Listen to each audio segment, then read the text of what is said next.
welcome back. If you're still here with me and being patient about it. Every day is a different start for me. Every day is a different setup, different routine. You know what? It's my show. I can do whatever I want with it. Today's aspect is, I know I said I was going to interview local beer, and I swore up and down I was going to do local beer, but sometimes you run across real good beer that's outside of Texas. But you know, it's Texas. There's a world outside of Texas. And sometimes they have shit to offer that we don't have. A lot of good examples would be Dogfish Head, Omega Gang, Iguana. They're all fine beers. They make fine stuff. And today, we'll be talking about Founders. More specifically, Founders CBS. Founders CBS is one of their little classic, very extremely popular, extremely expensive coffee beer.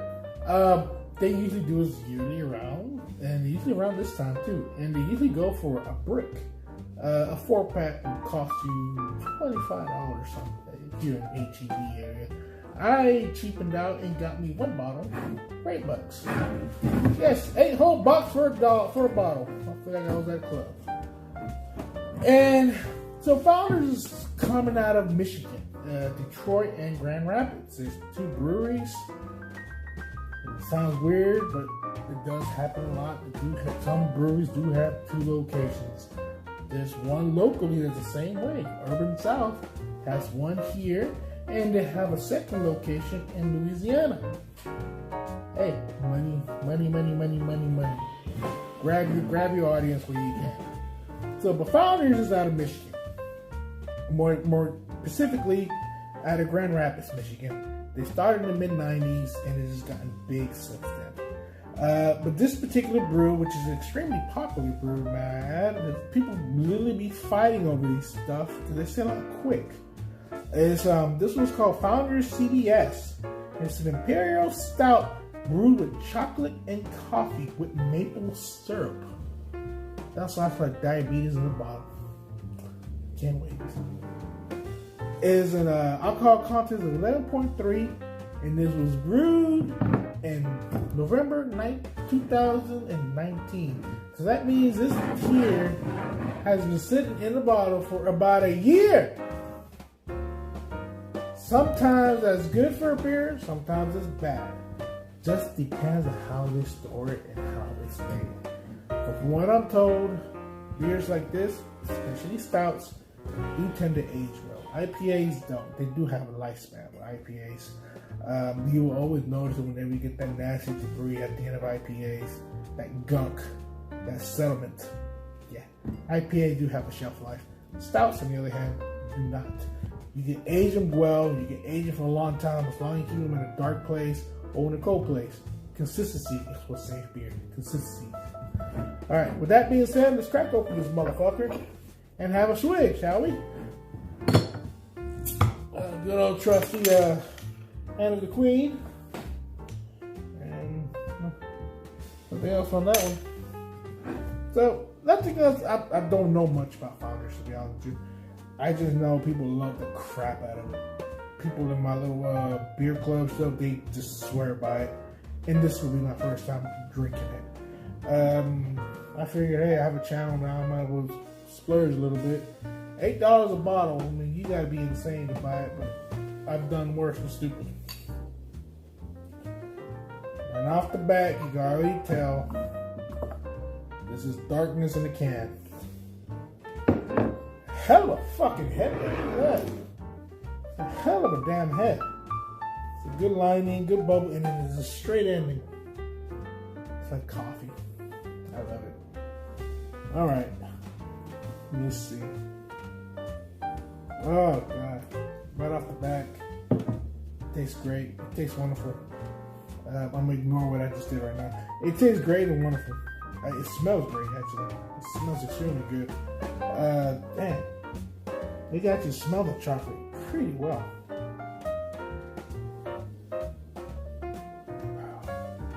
Whoa. That right there, my friend, is what you call bourbon stout. So, if I haven't said it before in another channel or another episode, bourbon stout is always gonna have that bourbon bite at the end of it. Always. It's extremely hard to get rid of. But if you hide it well with coffee or chocolate or coconut or however cinnamon, it balances itself out extremely well. And it does well with bourbon, with stouts, I'm sorry. There are bourbon aged, like Pilsner, bourbon aged, Scions, bourbon aged, other stuff, IPAs. Those don't really always go too well. People just like it because fuck you up. But with stouts, you can hide it easily, it discretes easily, and it blends easier if it's done right. This is a great example of shit being done right. This is just a consistency. This is amazing. It starts off sweet and it ends sweet. That is a rarity when it comes to these type of beers. You bite into it, you taste the chocolate, you taste the coffee.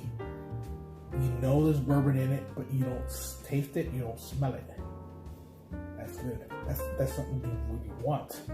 Again, some people have a sensitive tongue to it, so they will always taste the bourbon. You know, follow their own. But for people who are used to the bourbon taste, who are used to the whiskey taste, or who are used to this heavy stout taste, they will appreciate this a lot. With that being said, it is fun. I already feel it right now, right here. It's a thick beer, just like most thick beers. It's gonna fill you up quick. You're gonna be burping a lot. Other than that, man, this is a fucking phenomenal beer. Now, it's not no affiliation. I'm not trying to do politics here. Don't fucking with that bullshit. But Detroit and Grand Rapids.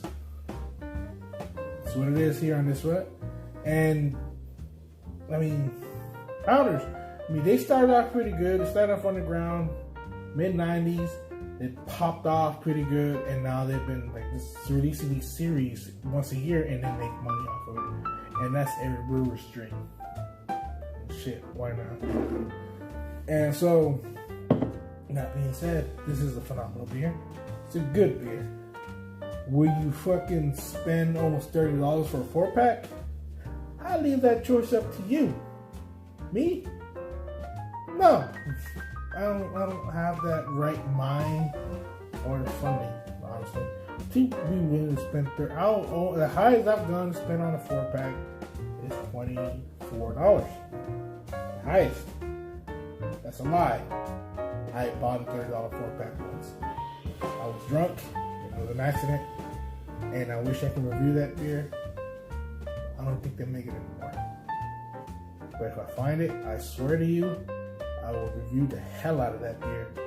And I will tell you the whole story how I somehow managed to spend $30 on a 4-pack of beer. And you would laugh at me. Other than that, this is a good beer if you're willing to spend $8 on one bottle. It just seems like one bottle is more than enough that you need. If you need that quick buzz, that quick ignition to your night, or you just need a nice chill night on a cold winter night that we got going on here. It's 42 degrees outside right now. I mean, this is a good beer to warm you up. Hey, wintertime, baby, stout season. With that being said, I'll rate this 5 out of 5. It's a good stout. It's a surprisingly good stout. Sucks it's not a local stout, so don't bite my head over that. But it's a great. It's nonetheless. I'm always gonna rate good beers. That's good beers, always. And this is a good beer. Never had it before in my life. When I buy another bottle, maybe just because I know what it tastes like now. But this is your random drinking guide. Fare on you fairly well, and drink safe, drink responsibly.